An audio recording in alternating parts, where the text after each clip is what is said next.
What's up, everybody? I know it's been a while since we've done one of these. The F10 is absolutely filthy. I don't normally let it get this filthy, but I've been driving it back and forth between Tucson, so let's get it washed up today. So yeah, Julie's out of town this weekend. She's at a baby shower, so it's just me and Roxy. So I decided today I'd smoke a little pork belly, do a little wash and talk, get caught up.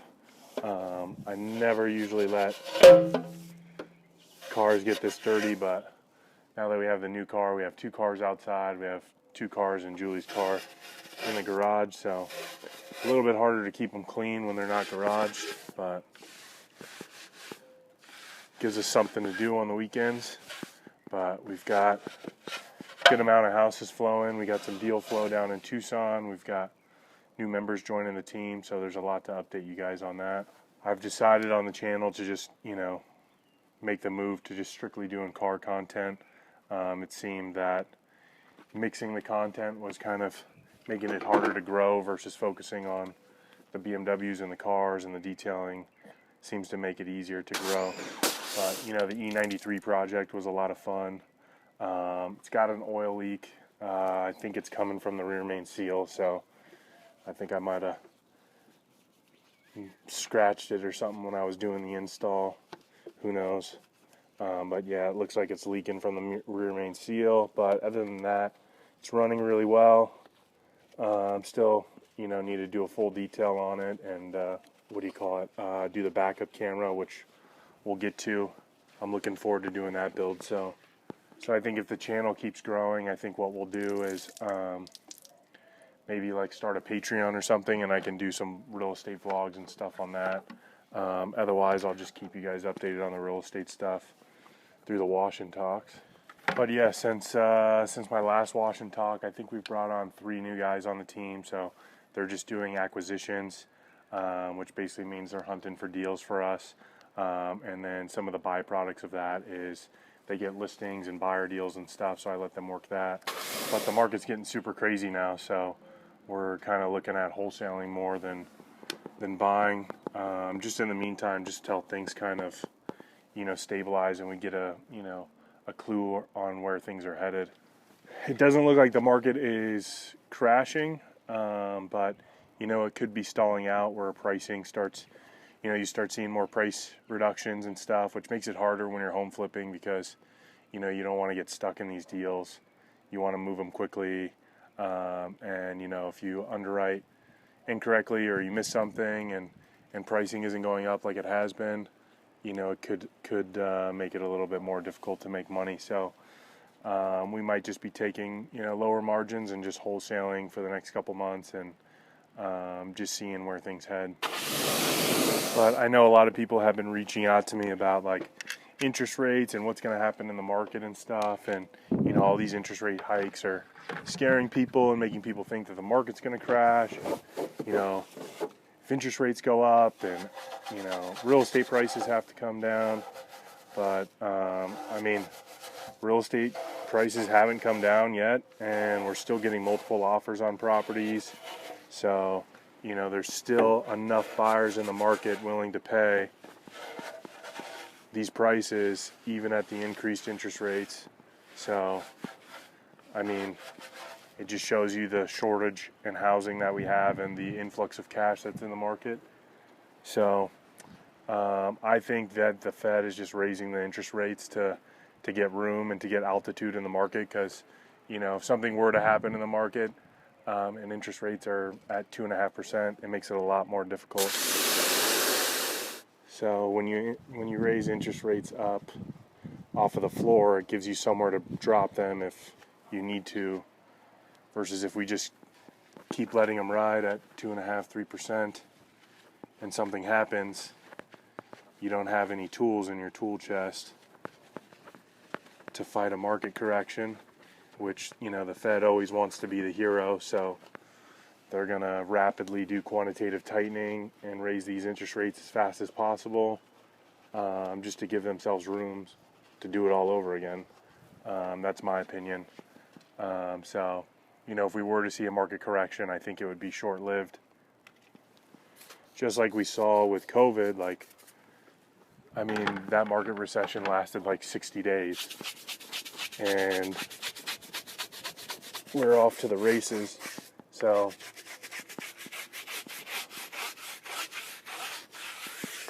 I can't imagine. I think, now they would know how to move quicker, and can, put those things in place a lot quicker versus last time, getting stimulus checks and getting money out into the market took a long time. So I could be wrong. They could say, you know what, we're going to let the market ride, and if you over leverage yourself, you're screwed.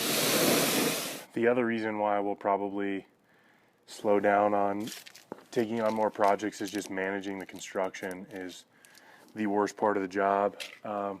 It's one of the main reasons why I have to drive down to Tucson so often, and probably one of the more stressful parts of everything. I mean, just to give you an example of, what you have to deal with is just like we had a property that recently finished or allegedly finished, and so I go to meet the contractor to walk through to give him his final payment, and it's just the amount of shortcuts that they've taken and how far behind they are on their projects. It just creates a lot of issues. Like, they just cut corners and try to pass it, and if you're not there watching them or paying somebody to watch them, then you're going to get a poor final product. I don't care how good your GCs are, they're always going to have subs that are cutting corners, or especially in a market like this where so many people are renovating and these guys are so busy and they can't keep up on their jobs. They're just trying to get them done as quickly as possible, and so I just don't like being at their mercy. So I mean, if the deal's really good, we'll take it on and buy it. But also, if the deal's really good, we have enough room to wholesale it for even more. So it's just one of those things where, we'll probably end up just buying the best properties in the best locations, and then everything else just wholesaling out to other people.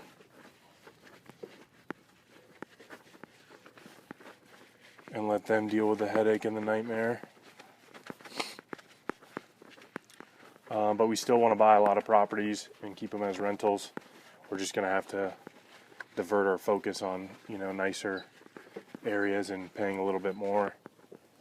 But it seems my theory for Tucson has rang true.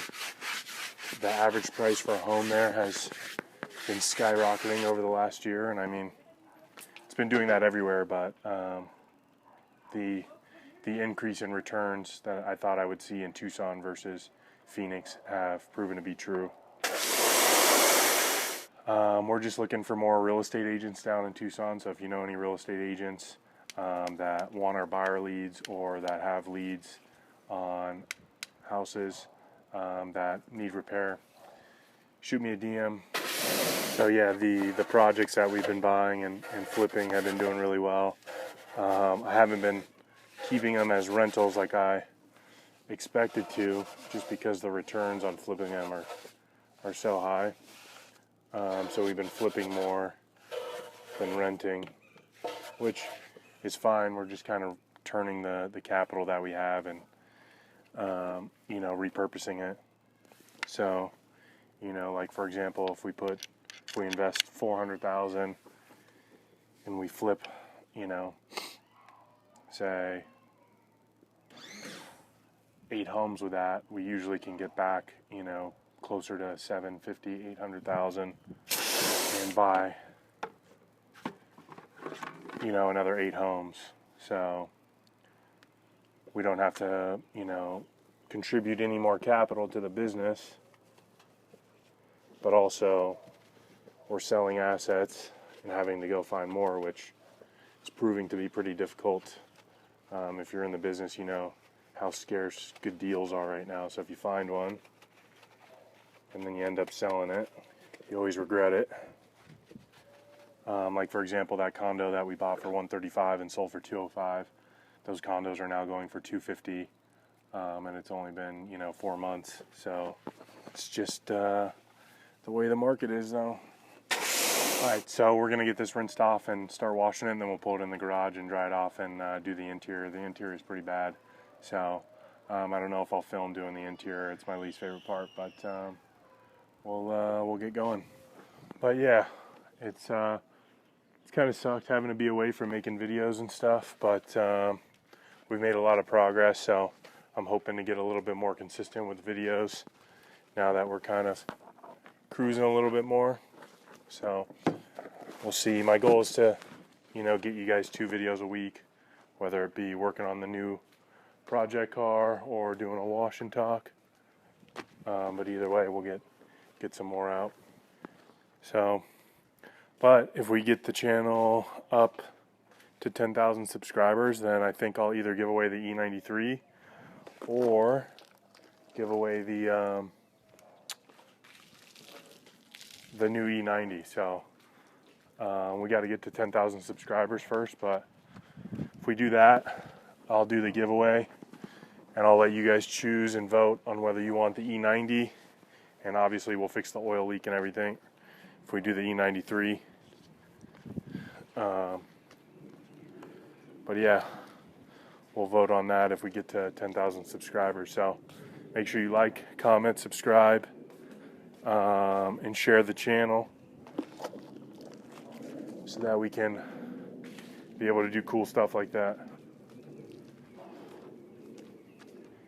Otherwise, financially, I don't think it really makes sense to give away a car when you only have a low numbers of subscribers. It seems the algorithm is starting to pick things up for like the E93 build and the F10 stuff. It seems like my F10 stuff gets the most views, so I'll have to figure out some more content for you guys around the F10, even though I've just been thrashing it the past couple of months. I think I've put 15,000 miles on it, so it's at 125,000 miles now. And then obviously we have the wedding coming up here, so my fitness isn't exactly what I've wanted it to be over the last couple of months, but we're making slow and steady progress, so hopefully we just keep that up. It's kind of my goal. If I can get down another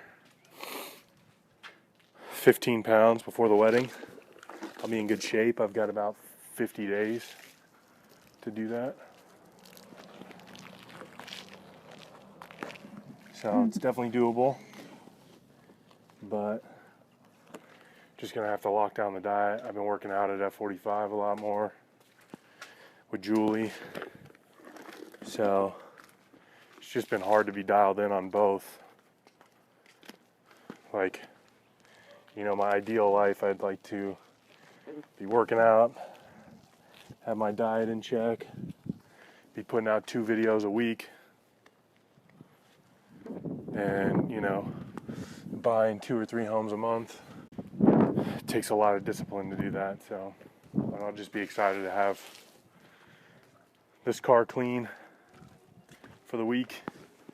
It's been bothering me every time I drive it, and so figured Julie being out of town, and I don't have much on my plate this weekend other than to take care of the dog. Be a good opportunity just to do some stuff on the to-do list that I've been behind on. We'll get this rinsed out and pulled into the garage. So yeah, I mean, this car is probably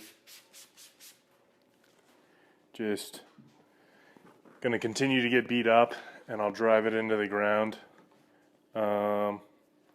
Fortunately, I did not expect to have to drive Tucson as much as I am.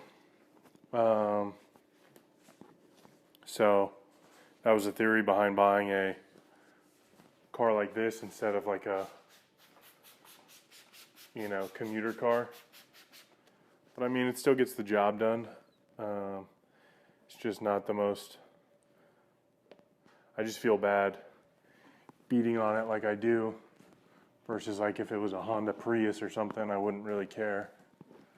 Just gonna have to spend the time to keep it up. If I spent more time washing it, it wouldn't be as bad, I feel like. I'm also kind of just considering selling this car, the E93, and then holding off for a while, just getting like a commuter car and holding off until I kind of figure out the team in Tucson. You know, I'd like to have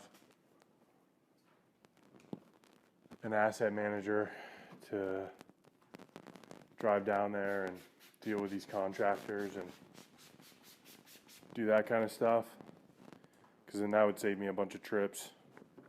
You know, we're less than a year in, we're making money, and if the biggest casualty is some rock chips and water spots on this car, that's okay. The hood's pretty beat up. I don't know if you could see on camera, but it's got some decent amount of water spots on it. But let me know down in the comment what you guys think is going to happen in the real estate market. I know things are probably getting tough for some investors out there with interest rates rising and stuff, so be interesting to hear other people's opinions on if you guys are continuing to invest. You guys think interest rates are going to keep going up? Think the market's going to crash? All right, I'm going to finish this car up. I know it's probably a little bit of a shorter wash and talk. Let me know down in the comments what you guys want to hear on these. I'll keep putting them out, but appreciate you guys watching. Make sure you hit the subscribe button so we can give away one of these cars. And drop a like on the video. I'll see you guys next time. What you got for your lose love? See new things with your views up. Yeah, what you want, new things.